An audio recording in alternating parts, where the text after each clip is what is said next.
Vous fixez votre téléphone dans le noir complet. Le silence de la pièce hurle contre vos tympans, une fréquence stridente qui ne s'arrête jamais.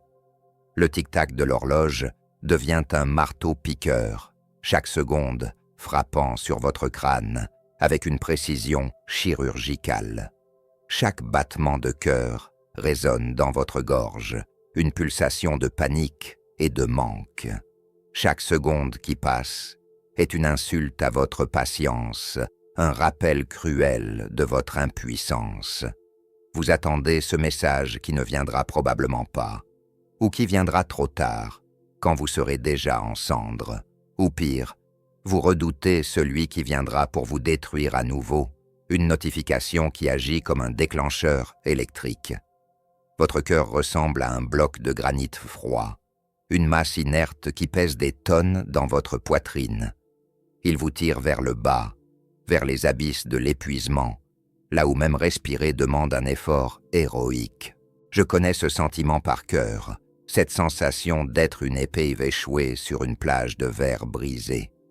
J'aille habiter cette obscurité pendant des mois. J'aille fait de la solitude ma seule compagne de cellule. J'aille compter les fissures au plafond, les cartographiant comme les territoires de ma propre défaite, en me demandant ce qui clochait chez moi. A-t-il seulement vu qui je suis vraiment, derrière le masque qu'il m'a forcé à porter? A-t-elle compris quel trésor elle avait entre les mains? Ou a-t-elle simplement confondu l'or avec du plomb? Ce doute vous ronge comme un acide lent, dissolvant vos certitudes, vos souvenirs, votre identité même. Vous vous demandez si vous étiez assez belle, assez intelligent, assez drôle, assez performant. Est-ce le poison que le narcissique a injecté dans votre âme, une toxine conçue pour paralyser votre estime de soi? C'est un parasite qui se nourrit de votre lumière, un trou noir qui aspire votre joie pour combler son propre vide. Mais aujourd'hui, je vais poser un garrot sur votre blessure sanglante. Je vais vous dire une vérité qui va piquer comme du sel sur une plaie vive, une vérité qui va vous brûler les yeux. Mais cette vérité est votre seule porte de sortie, votre seule clé pour briser les chaînes de ce cachot mental. Votre valeur n'a jamais été le problème, elle n'a jamais été en cause, pas une seule seconde. C'est exactement le contraire, et c'est ce que votre cerveau refuse encore d'admettre. Votre valeur exceptionnelle est la seule raison de votre malheur actuel, le motif même de votre exécution émotionnelle. Vous n'avez pas été choisi parce que vous étiez faible, fragile ou brisé. Vous avez été ciblé parce que vous êtes une source d'énergie pure, une centrale électrique de vie. Vous êtes une pile atomique d'empathie, de créativité et de résilience. Et pour un être vide, pour un prédateur de l'âme, vous êtes le plus grand des trophées, le festin ultime. Imaginez la scène au tout début, ce moment où le monde semblait se colorer d'une intensité nouvelle. Avant que l'enfer ne commence, avant que les premières insultes ne soient camouflées en plaisanterie, cette personne vous a observé comme un prédateur, scanne une plaine avec une patience et une précision terrifiante. Ce n'était pas un coup de foudre romantique, c'était une étude de marché froide et calculée. Les narcissiques sont des experts en évaluation de ressources, des algorithmes humains de la prédation. Ils ont catalogué vos forces, votre générosité, votre éclat, votre réseau social, votre compte en banque, votre bonté. Ils ont vu en vous un investissement à haut rendement, une mine d'or à ciel ouvert. Personne ne s'attaque à une forteresse vide, personne ne cambriole une maison sans meubles. Ils sont venus parce que vous avez ce qu'il leur manque cruellement. Une âme vivante et vibrante. Ils ne voulaient même pas admirer votre lumière, ils ne voulaient pas la protéger, ils voulaient s'y chauffer, parce qu'ils sont gelés de l'intérieur, des cadavres émotionnels qui cherchent la chaleur. Mais voici le piège qui se referme avec un clic métallique, définitif. impitoyable. Il y a une différence abyssale entre reconnaître l'utilité et reconnaître la valeur d'un être. Prenons l'exemple de Julia et Marcus, une histoire qui se répète dans des milliers de foyers. Julia est une architecte brillante, une femme qui voit de la poésie dans le béton et de la lumière dans les structures. Elle a un cœur immense, une capacité à pardonner qui frise le sacré. Quand elle a rencontré Marcus, il l'a traité comme une divinité descendue sur terre. C'était le bombardement affectif, le love bombing, une avalanche de dopamine et de promesses. Des fleurs au bureau tous les matins, des poèmes écrits sur des serviettes en papier, une attention de chaque instant. Il mimait ses rêves, ses valeurs, ses moindres expressions, devenant son miroir parfait. Julia pensait avoir trouvé son âme sœur, son double, l'homme qui lisait dans ses pensées.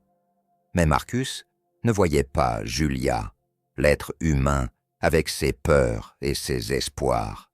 Il voyait une batterie inépuisable pour son ego défaillant, un réservoir de validation.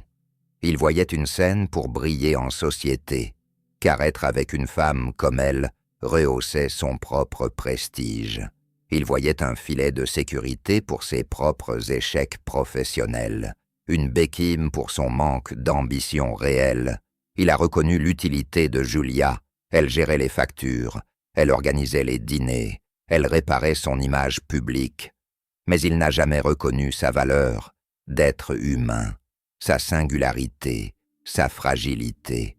Pour lui, elle était une coupe en or sur une étagère, un objet de décoration utile pour son standing, prestigieuse, utile pour son image, mais fondamentalement interchangeable si une coupe plus brillante apparaissait. Écoutez-moi bien, car c'est ici que vous restez coincé dans la mélasse du traumatisme. Vous pensez qu'après la rupture, cette personne souffre, qu'elle est tentée par votre absence. Vous imaginez qu'elle réalise enfin son erreur, qu'elle se réveille la nuit en criant votre nom, qu'elle se dit « Mon Dieu, quel être merveilleux j'ai perdu, j'ai gâché la chance de ma vie ». La vérité est glaciale, elle est un vent polaire qui souffle sur vos espoirs. Un narcissique ne peut pas vous percevoir comme une personne. Pour lui, vous êtes un objet, une fonction, un outil de confort ou de pouvoir. Un outil, comme un téléphone dernier cri, une voiture de luxe ou une machine à café performante. Quand l'écran du téléphone se brise, on ne pleure pas son âme, on ne se remémore pas les bons moments passés ensemble.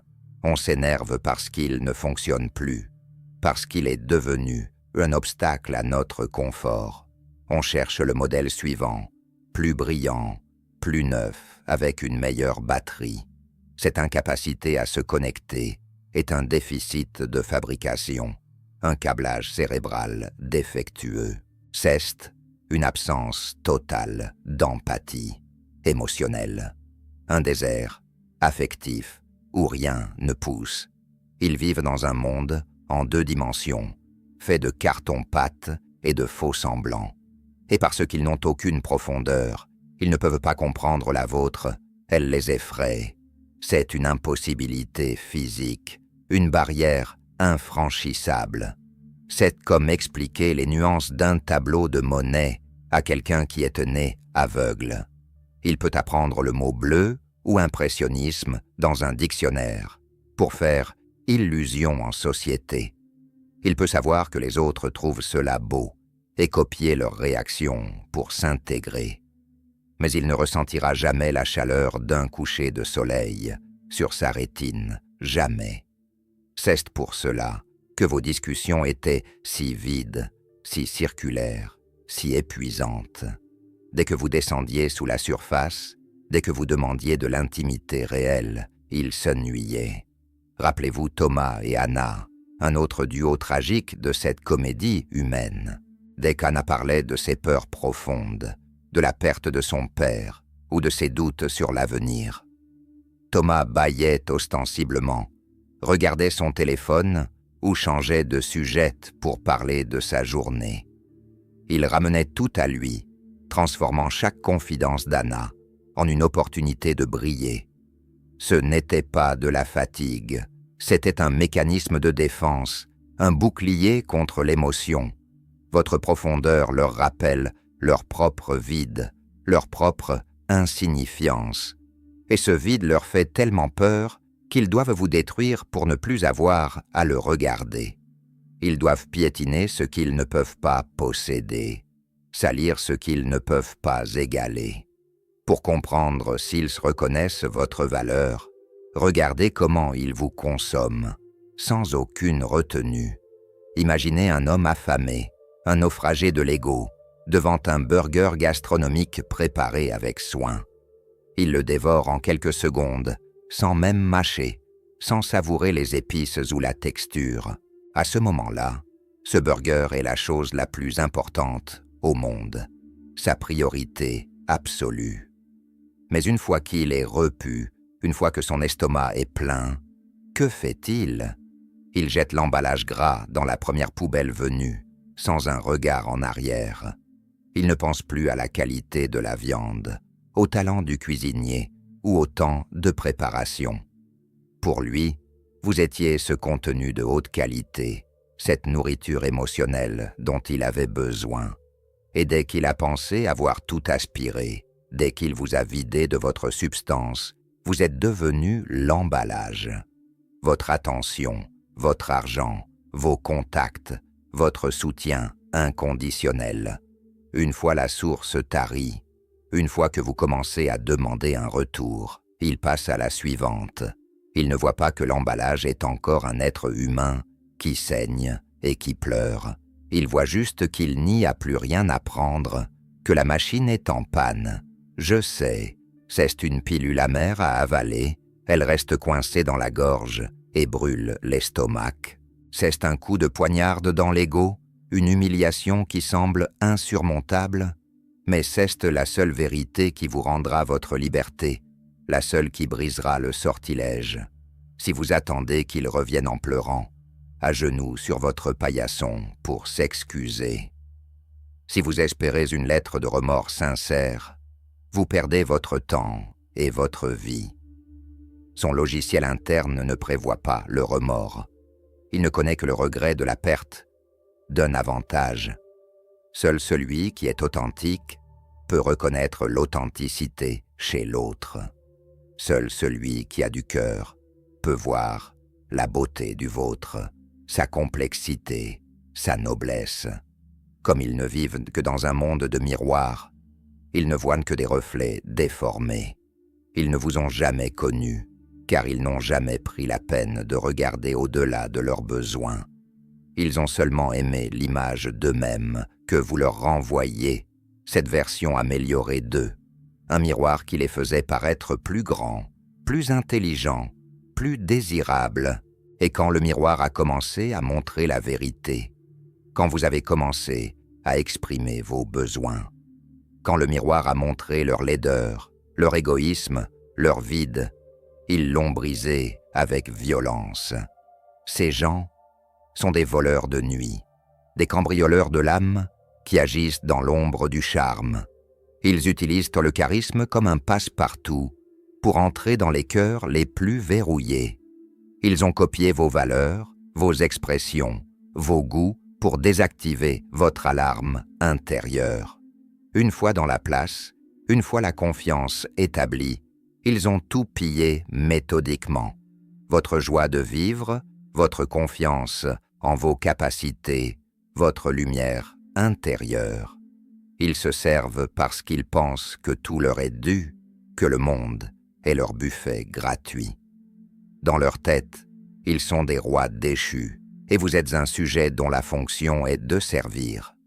Un voleur ne s'excuse pas auprès du coffre-fort après l'avoir vidé de ses bijoux. Il se plaint juste s'il n'y avait pas assez de diamants, si le butin n'était pas à la hauteur de son effort. Regardez encore Thomas et Anna, observez la mécanique de la destruction lente. Thomas a isolé Anna pendant des années, coupant les ponts avec sa famille, critiquant ses amis. Il a rabaissé son travail d'architecte avec des remarques mesquines, des doutes instillés goutte à goutte.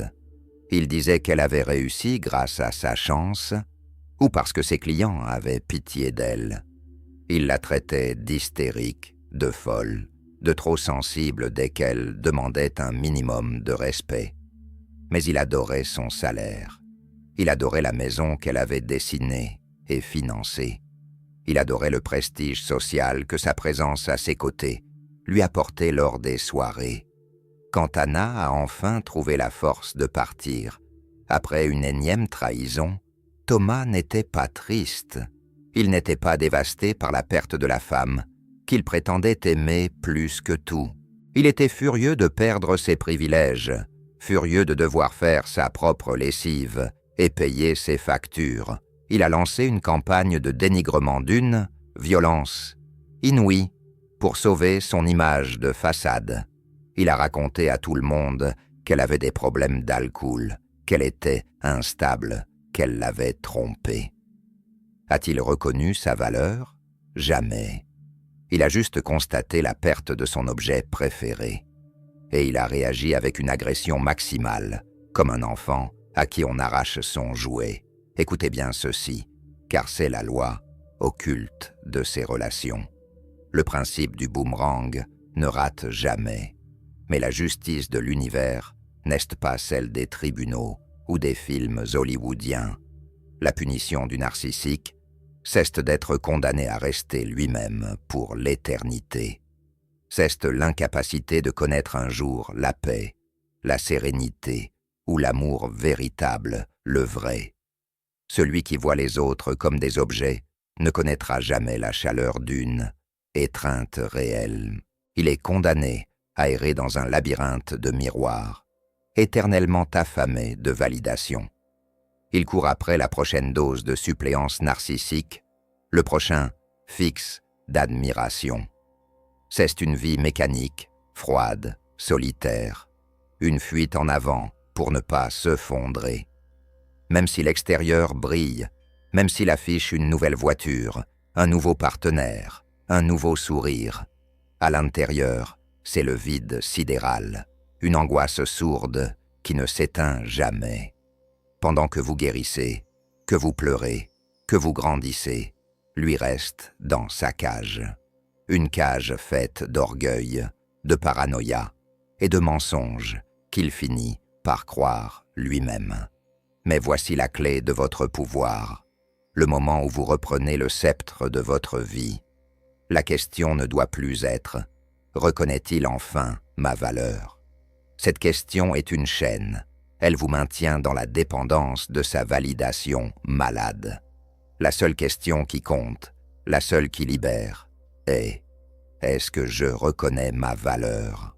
Tant que vous cherchez votre reflet dans les yeux d'un aveugle émotionnel, vous restez perdu.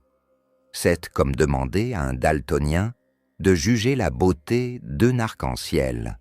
S'il vous dit que tout est gris, allez-vous déchirer vos vêtements et maudire le ciel. Votre valeur est un fait objectif, une donnée de l'univers, indépendante de sa perception biaisée. Vous êtes précieux parce que vous savez aimer, parce que vous savez vous remettre en question. Vous êtes précieux parce que vous êtes encore là, debout, à chercher la lumière malgré la tempête. C'est une force d'âme qu'il ne possédera jamais, même en 1000 vies de manipulation.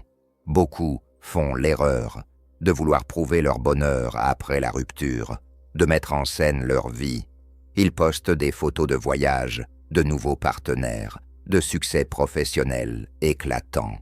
Ils espèrent que le narcissique aura un pincement au cœur, un regret, une illumination. Mais savez-vous ce qui se passe réellement dans son cerveau dysfonctionnel? Il ne ressent pas de manque. Il ressent de la rage de ne plus avoir le contrôle sur votre bonheur. Il voit cela comme une insulte personnelle, une preuve qu'il doit vous écraser davantage. Chaque réaction de votre part, qu'elle soit positive ou négative, est une nourriture pour lui. Le seul moyen de gagner, le seul, c'est l'indifférence totale, glaciale, absolu. Quand son opinion devient aussi insignifiante que le bruit du vent dans les feuilles mortes, c'est là que vous reprenez les commandes, que vous redevenez le capitaine de votre âme. Coupez le cordon énergétique qui vous lie à ce passé toxique, à ce fantôme qui vous hante.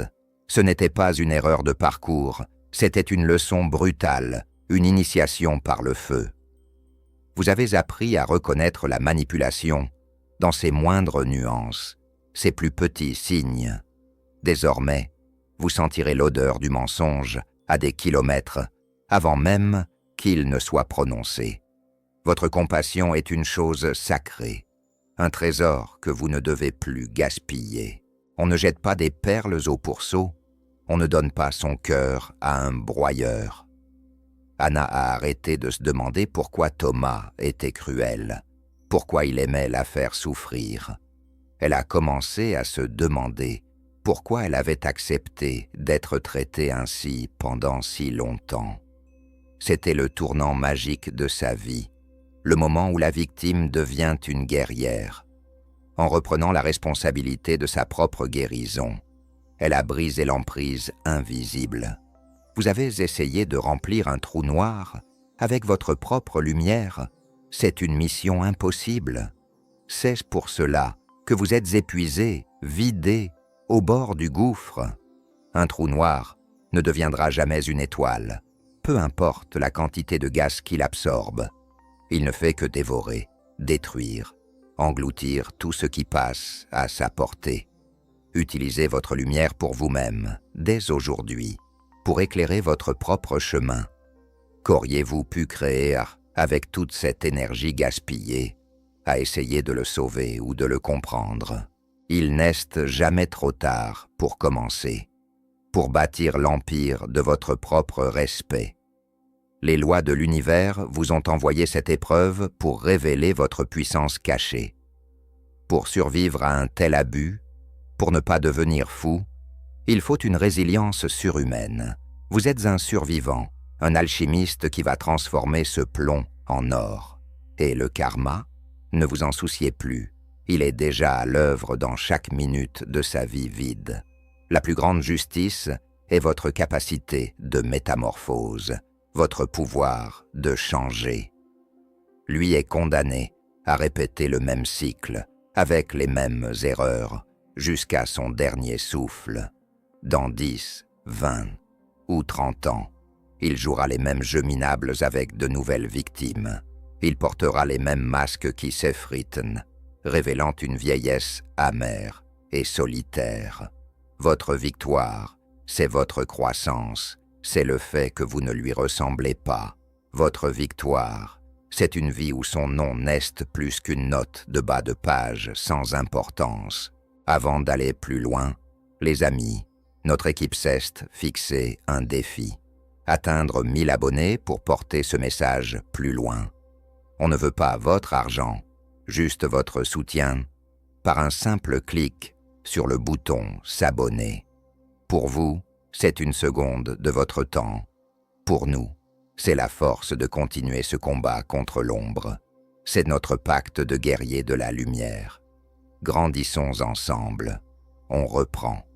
Plongeons maintenant dans cette dynamique qui vous rend fou après la séparation, ce lien traumatique. Souvent, le narcissique retrouve quelqu'un en quelques jours, parfois même avant la rupture. C'est un poignard chauffé à blanc dans votre poitrine, une insulte finale à votre histoire. Vous vous dites « J'étais donc si facile à remplacer.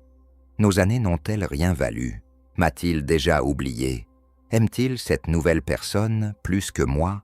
Regardez la réalité mécanique, regardez le prédateur pour ce qu'il est vraiment. Un narcissique a besoin d'énergie comme un moteur a besoin d'essence pour ne pas caler. Si la pompe est fermée, si vous avez mis des limites, il va simplement à la station suivante. Peu importe la couleur de la station, son nom ou l'histoire de son propriétaire. Tant que le carburant coule, tant qu'il reçoit de l'attention, il est satisfait. Cette nouvelle personne n'est pas une preuve de votre manque de valeur, loin de là. C'est juste la prochaine victime qui ne sait pas encore qu'elle est entrée dans un abattoir émotionnel. Dans quelques mois, elle sera exactement là où vous êtes, brisée, confuse, vidée. Vous ne regardez pas une nouvelle histoire d'amour, vous regardez le début d'un nouveau massacre. C'est la tragédie éternelle du prédateur qui doit sans cesse chasser pour ne pas mourir de faim. Il n'y a aucune reconnaissance de l'autre dans cet empressement, aucune profondeur. C'est juste le cycle immuable, idéalisation, dévaluation, rejet, remplacement. Une fois que vous avez compris ce schéma, il devient prévisible, presque pathétique. Vous n'étiez pas dans un film d'amour, mais dans une pièce de théâtre dont il était le seul auteur. Maintenant que le rideau est tombé et que les lumières se sont éteintes, quittez la salle. Dehors, il y a de vrais gens, des êtres imparfaits, mais capables de sincérité, des gens capables de célébrer votre valeur sans vouloir la vampiriser. Mais le chemin vers cette liberté passe par un soin radical et impitoyable de soi-même. Donnez-vous l'empathie que vous avez cherchée chez lui pendant des années, en vain. Soyez patient avec votre propre douleur, ne la pressez pas, laissez-la s'exprimer. La guérison n'est pas une ligne droite qui monte vers le ciel, c'est un chemin de montagne. Il y aura des jours où vous vous sentirez invincible, prêt à conquérir le monde, et des mardis matins sombres où la douleur reviendra vous mordre la gorge, sans prévenir. C'est normal, c'est le processus de désintoxication d'une drogue puissante. Votre système nerveux est en état de choc. Il a été bombardé de cortisol et d'adrénaline. On ne demande pas à un soldat de ne plus avoir de réflexe de combat le lendemain de l'armistice. Prenez le temps. Traitez-vous comme vous traiteriez votre meilleur ami dans la tourmente. Reconstruisez votre forteresse intérieure en écoutant enfin votre intuition. Cette petite voix que vous avez étouffée, bâillonnée, ignorée pour lui plaire, pour ne pas le froisser. Votre instinct vous a prévenu dès le premier jour. Rappelez-vous ce malaise fugace, ce pincement au ventre lors de cette première remarque étrange, ce premier mensonge insignifiant. Vous avez appris à ignorer votre propre boussole pour maintenir une illusion de bonheur. C'est terminé. À partir de maintenant, votre ressenti est votre seule et unique loi. Si quelque chose vous semble faux, si une personne vous vide de votre énergie, fuyez. Vous n'avez pas besoin de justifier vos émotions par des thèses de psychologie. Non est une phrase complète qui ne nécessite aucune explication, aucun débat. Vous ne devez l'accès à votre jardin secret à personne qui ne le respecte pas. C'est la leçon la plus précieuse que vous ramenez de cet enfer. Vos limites sont sacrées. Repensez à Anna. Elle s'est remise à peindre après son départ, des toiles immenses et colorées. Thomas se moquait de sa peinture, l'appelant un passe-temps de ménagère frustrée. Au début de sa nouvelle vie, elle se sentait coupable dès qu'elle prenait un pinceau. Elle avait l'impression de commettre un crime, de trahir une règle invisible. Mais chaque coup de pinceau lui rendait un morceau de son identité volée. Elle a compris que sa valeur ne dépendait pas de la propreté de sa maison ou de son silence. Sa valeur était dans sa vision du monde, dans sa capacité à transformer la douleur en beauté. Un jour, elle a croisé Thomas dans un centre commercial, par pur hasard. Il avait la même montre clinquante, le même sourire carnassier, les yeux rivés sur son écran. Il était avec une femme plus jeune, qui portait déjà ce regard de fatigue que connaissait Anna. Mais Anna n'a rien ressenti, ni haine, ni colère, ni même de la pitié. Juste un immense soulagement, une bouffée d'oxygène pur. Elle était libre. Et c'est là que vous arriverez aussi si vous tenez bon, si vous ne regardez plus en arrière. Parfois, dans le silence du soir, on se demande: est-ce qu'il paiera un jour pour ses crimes? Est-ce qu'il sentira un jour le poids de la solitude qu'il a créée autour de lui? La réponse est simple et terrible. Il la sent déjà, à chaque seconde de son existence. L'incapacité d'Aimer est la plus grande des prisons. Un isolement total du reste de l'humanité, pendant que vous traversez toute la gamme des émotions humaines, de la peine à la joie. Lui reste bloqué dans un monde gris, binaire, stérile, où tout est calcul de pouvoir. Il doit courir sans cesse, changer de masque, mentir, manipuler, pour ne pas faire face à son néant. C'est un hamster dans une roue dorée qui doit tourner de plus en plus vite pour ne pas tomber. Vous êtes sorti de la roue, vous avez brisé les barreaux, vous êtes peut-être essoufflé, assis par terre dans la poussière, mais vous êtes à l'air libre. L'avenir est une page blanche que vous écrivez avec l'encre de votre propre volonté. Comprenez le concept de projection pour vous libérer définitivement de ces critiques acerbes. Tout ce qu'il vous a jeté au visage pendant les crises, pendant les heures de traitement silencieux, que vous étiez égoïste, instable, que vous ne seriez rien sans lui, que personne ne voudrait de vous. C'était une description chirurgicale de son propre intérieur, de sa propre terreur. Ils prennent leur laideur, leur honte, leur vide, et les jettent sur vous comme de la boue. C'est une opération de nettoyage psychique pour eux. S'ils vous voient comme sale, ils se sentent propres. Vous étiez son miroir, et quand il a vu sa propre noirceur dans vos yeux honnêtes, il a frappé le miroir au lieu de se laver le visage, il a voulu détruire le témoin. Mais cette boue ne vous appartient pas. Elle ne définit pas qui vous êtes. Lavez-vous avec l'eau de la connaissance de soi, avec la douceur de vos nouveaux amis. Cela n'a rien à voir avec votre noyau indestructible, avec cette étincelle de vie en vous. Vous n'êtes pas ce qu'un être malade a dit de vous pour tenter de se rassurer sur lui-même.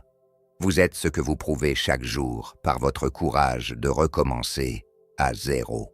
Parlons du pardon, ce concept si souvent utilisé pour culpabiliser les victimes. On vous dit qu'il faut pardonner au bourreau pour avancer.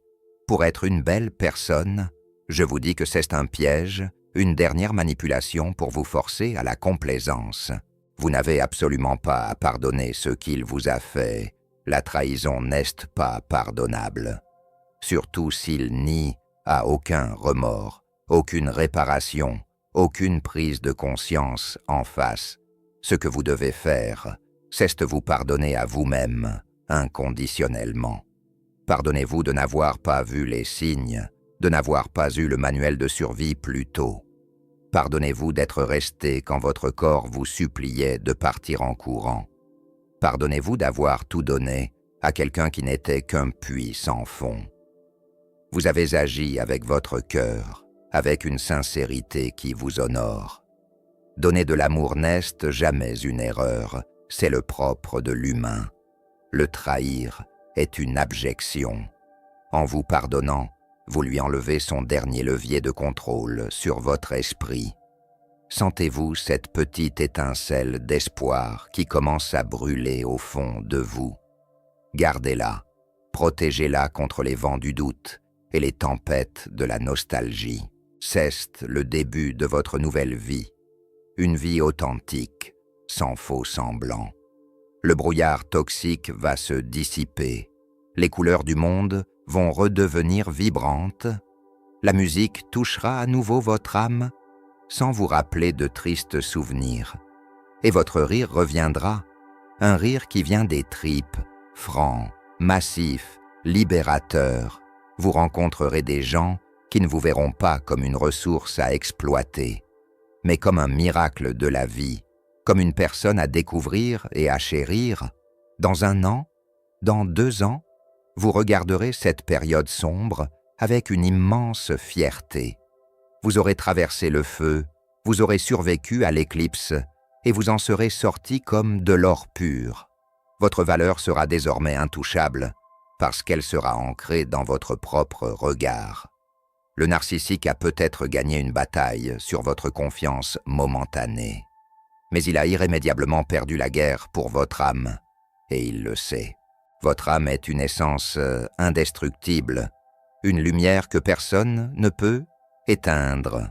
Elle porte des cicatrices, oui, mais les cicatrices sont les médailles des survivants. Pensez au kintsugi japonais, cet art sublime de réparer les poteries brisées. On ne cache pas les fêlures, on les souligne avec de la poudre d'or pur. L'objet devient alors plus beau, plus résistant et plus précieux que l'original. Vos blessures racontent l'histoire d'un être qui a affronté le néant et qui a choisi la vie. Chaque larme versée était un pas de plus loin du mensonge et vers votre propre vérité. Et la vérité est simple, lumineuse. Vous êtes un être merveilleux, complexe et digne d'amour, exactement comme vous êtes, avec vos doutes, vos imperfections et vos forces immenses. Vous n'avez pas besoin de la validation d'une analphabète du cœur pour exister. Entourez-vous désormais de tout ce qui nourrit votre esprit et votre joie. Lisez des livres qui vous élèvent, écoutez des podcasts qui vous donnent des ailes. Marchez dans la nature, sentez la terre sous vos pieds, le soleil sur votre peau. Retrouvez des passions oubliées, des hobbies qui ne servent à rien, juste pour le plaisir d'être là. Chaque acte d'amour envers vous-même est un acte de rébellion héroïque contre votre passé. Vous construisez une fondation sur le roc de la vérité, une base inébranlable. Plus rien ne pourra vous faire vaciller, car vous connaissez maintenant le prix de votre paix. Vous ne laisserez plus jamais personne tenter d'éteindre votre lumière pour briller à sa place. Un diamant reste un diamant, même s'il est temporairement enfoui dans la vase la plus noire. La vase peut cacher son éclat aux yeux des passants distraits pendant un temps. Mais elle ne peut pas changer sa structure moléculaire. Elle ne peut pas le transformer en charbon. Le narcissique a essayé de vous recouvrir de sa propre noirceur, de sa propre honte. Il a voulu que vous oubliiez qui vous étiez, que vous deveniez une ombre de vous-même. Mais le temps du grand nettoyage est venu. Le temps de la renaissance. Sous la boue des insultes et des manipulations, il y a une clarté que vous n'avez jamais soupçonnée. Vous avez acquis une sagesse, une acuité, une vision que personne ne pourra vous voler. C'est votre héritage sacré, le fruit amer mais puissant de cette expérience extrême. Vous n'êtes plus la personne naïve et vulnérable d'avant la rencontre. Vous êtes une version 2.0 de vous-même, plus forte, plus consciente, plus éveillée. Une alchimiste de l'âme qui a transformé la douleur la plus vive en sagesse éternelle. Si le doute revient vous hanter la nuit, rappelez-vous pourquoi vous avez été l'élu.